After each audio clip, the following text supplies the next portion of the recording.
3 मार्च 2006 की रात। आसमान में कुछ ऐसा होने वाला है जो सालों तक याद रखा जाएगा।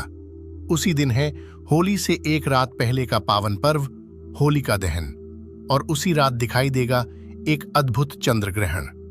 कल्पना कीजिए, चारों ओर होलिका दहन की अग्नि जल रही है, लोग बुराई के अंत और अच्छाई की जीत का उत्सव मना रहे हैं, और ठीक उसी समय आकाश में चांद धीरे धीरे लाल रंग में बदलने लगता है। इसे लोग ब्लड मून भी कहते हैं। वैज्ञानिक कारण क्या है? विज्ञान के अनुसार जब पृथ्वी सूर्य और चंद्रमा के बीच आ जाती है तो उसकी छाया चंद्रमा पर पड़ती है।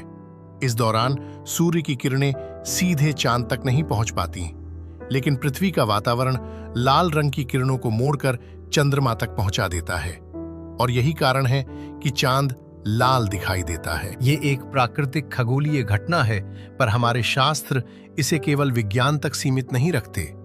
पौराणिक कथा, राहु और केतु का रहस्य। कहानी शुरू होती है समुद्र मंथन से। जब देवता और असुर मिलकर अमृत निकाल रहे थे, तभी एक असुर ने छल से अमृत पी लिया।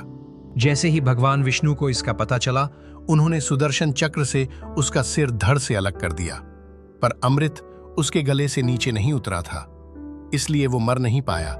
उसका सिर बना राहु और धड़ बना केतु। तब से मान्यता है कि राहु और केतु समय समय पर सूर्य और चंद्रमा को ग्रस लेते हैं और ग्रहण होता है।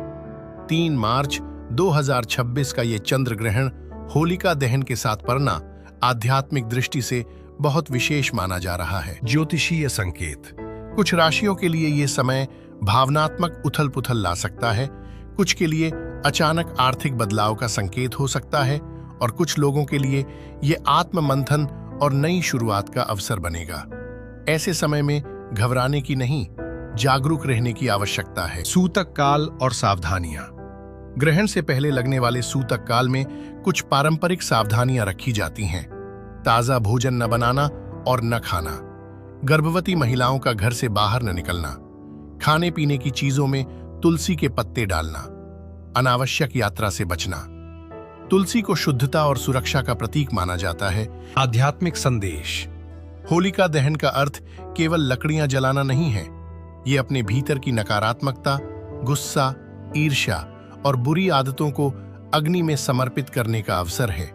जब उस रात चांद लाल होगा तो आप भी अग्नि के सामने खड़े होकर एक संकल्प लें। जो आदत आपको पीछे खींच रही है, उसे उसी आग में छोड़ दें। मंत्र जाप करें।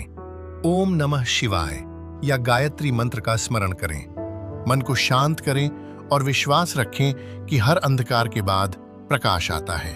3 मार्च 2026 की ये रात केवल एक खगोलीय घटना नहीं, ये प्रकृति का संदेश है, पुराने को जलाकर नए को अपनाने का। अगर आपको ये कथा प्रेरणादायक लगी तो इसे अपने परिवार और मित्रों के साथ साझा करें, और याद रखिए, चंद्रमा भले ही कुछ समय के लिए ढक जाए, पर उसकी रोशनी कभी खत्म नहीं होती।